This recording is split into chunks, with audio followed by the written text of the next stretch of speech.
నమస్తే గురుజీ. ఈ నెల 19వ తారీఖు చంద్రబాబు నాయుడు గారికి సంబంధించి సుప్రీంకోర్టులో విచారణ కూడా ఉంది. బెయిల్ రద్దు చేయాలా కొనసాగించాలా అనేటువంటి దానికి సంబంధించి కూడా ఈలోపు సంభవించినటువంటి పరిస్థితి చూస్తే స్కిల్ స్కామ్ కేసులో చంద్రబాబు నాయుడు అరెస్ట్ అయిన తర్వాత ఆ కేసులో 13గా ఉన్నటువంటి ముద్దాయి అప్రూవర్గా మారటం కావచ్చు. అప్రూవర్గా మారిన తర్వాత ఆయన చెప్పేటువంటి నిజాలు ఏంటి, ఆ నిజాల మీద ఆధారపడి నెక్స్ట్ కోర్టులో ఎటువంటి తీర్పు రాబోతుంది, నెక్స్ట్ చంద్రబాబు నాయుడు గారి భవితవ్యం ఏంటి అంటే ఏం చెప్తారు గురుగారు? శ్రీ గురుభ్యో నమః. చంద్రబాబు గారి అరెస్ట్ అవుతారని చెప్పిన మొదటి వ్యక్తిని నేను. ఏ రోజు బెయిల్ వస్తుందో కూడా చెప్పిన వ్యక్తిని నేను. ఎస్ గురుజీ. మారుతున్నటువంటి గ్రహస్థితులు జనవరి 15వ తారీఖు తర్వాత 3 గ్రహాల త్రిగ్రహ యోగ కూటమి జరుగుతుంది. 3 గ్రహాలు కలుస్తున్నాయి. ఓకే. సింహంలోకి వచ్చేసరికి మళ్ళీ కుజుడు చేరుతున్నాడు, ధనస్సులోకి శుక్రుడు వస్తున్నాడు, రవి 15వ తారీఖుకి ధను సంక్రమణం జరుగుతుంది, మకర సంక్రమణం జరుగుతుంది. వారి యొక్క వ్యక్తిగత జాతకానికి మరి జోడించినట్లయితే చంద్రబాబు నాయుడు గారు మళ్ళా ఎందుకో అంటే మొదట బెయిల్ నుంచి వచ్చిన తరువాత ఉన్నటువంటి జోష్ క్రమేణా తగ్గు ముఖం పట్టింది. ఎందుకంటే రాత్రి కనిగిరి సభలో ఆయన మాట్లాడినటువంటి తీరు కానివ్వండి, అంతకుముందు మరొక సభలో మాట్లాడేటువంటి తీరు చూస్తే ఏదో ఆయనకు కొంత అభద్రతా భావం, కాస్త ప్రతికూల ఫలితాలు వస్తున్నట్లుగా కనబడుతున్నాయి. ఓకే. నిజం చెబుదాం, నిజమే గెలవాలి అని ఆర్భాటంగా ఆరంభించినటువంటి నారా భువనేశ్వరి గారు మరలా నిజం గెలవాలి అన్నదానికి మరలా అంకురార్పణ ఆరంభం చేస్తున్న పరిస్థితి కనపడుతుందంటే ముందుగానే పసిగట్టి మళ్ళీ అప్పుడు పోతే జనాల్లో సింపతి పోద్దని చెప్పి ముందు సింపతి కోసం ముందే పంపించారంటారా అనుకుంటున్నాను. అది అనుకోవాలి.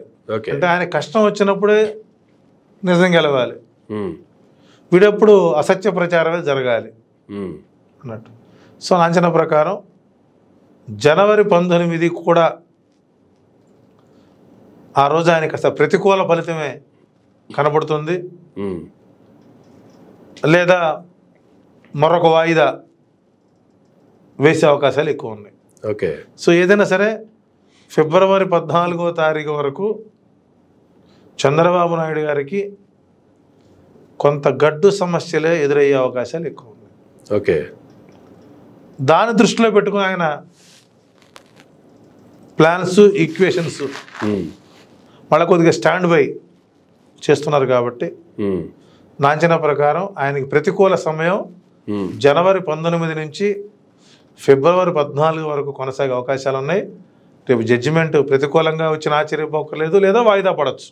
వాయిదా పడ్డా కూడా ఈ 1 మంత్లోనే మళ్ళీ ఏదో సమస్య అనేది మొదలవుతుంది. సో కాబట్టి ఆయన తగు జాగ్రత్తలు తీసుకుంటున్నారు. మళ్ళీ పార్టీ బలోపేతానికి ఎక్కడ ఇబ్బంది లేకుండా బహుశా ఈ 4 రోజుల్లోనే ఆయన పూర్తి స్థాయిలో నిర్ణయాత్మకమైనటువంటి ఆలోచనలు చేస్తారనే భావన మాకు కలుగుతుంది. కానీ ఫస్ట్ టైము అరెస్ట్ చేసినప్పుడే ప్రజల్లో ఒక సింపతి వచ్చింది, అరెస్ట్ చేయకుండా ఉంటే జగన్మోహన్ రెడ్డి గారికి ఇంకా 1 సైడ్కి వచ్చి ఉండేది అనేటువంటి భావన చాలా మందిలో కలిగింది.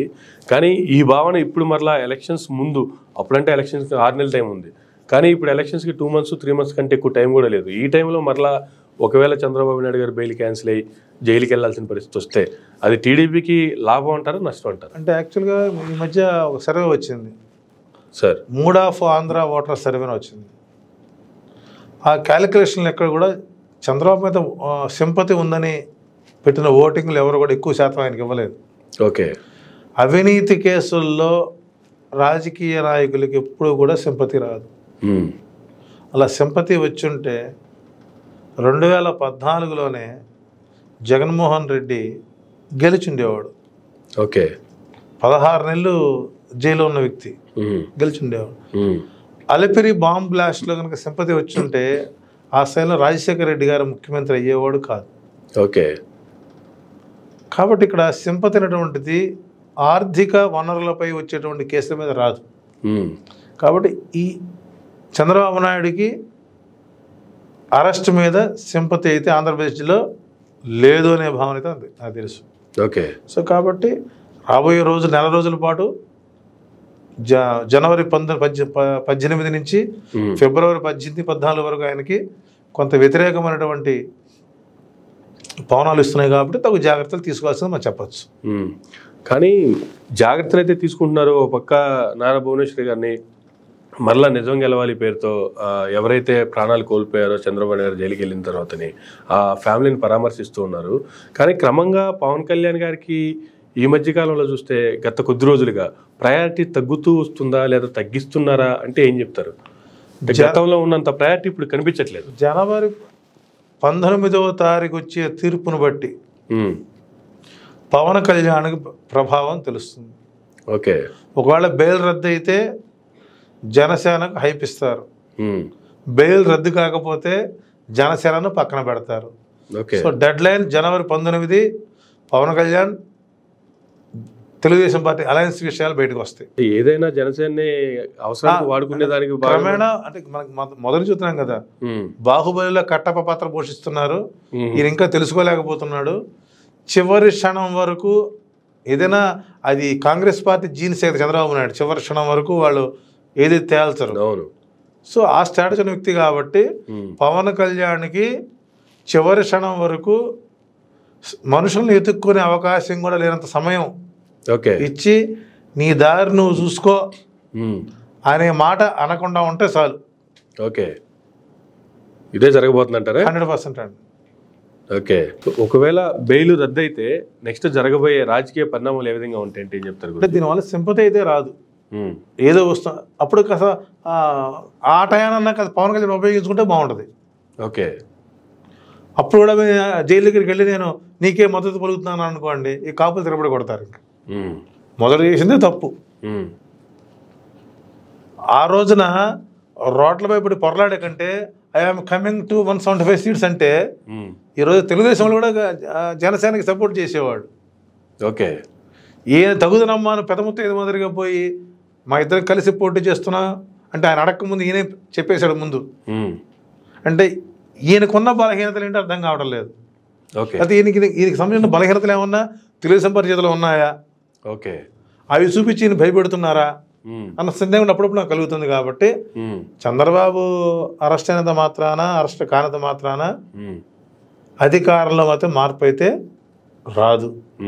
సో పక్కాగా గెలిచేది వైసీపీనే. అక్కడ అంటే ఏదేమైనా వీళ్ళు కొట్టుకుంటారా కలిసిపోతారా అనేది వీళ్ళిద్దరి మధ్య జనవరి 19 దాకా తెలిసిపోతుందండి. జనవరి 19 డెడ్ లైన్. ఓకే.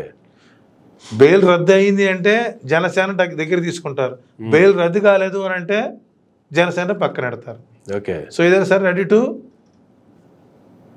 సమస్య మొదలవుతుంది అక్కడ మళ్ళీ. Thank you Guruji, thank you sir. ఇదండి ఈ నైట్ ఇంటర్వ్యూ. మరొక ఇంటర్వ్యూ మళ్ళీ కలుద్దాం. చూస్తూనే ఉండండి మెరా మీడియా.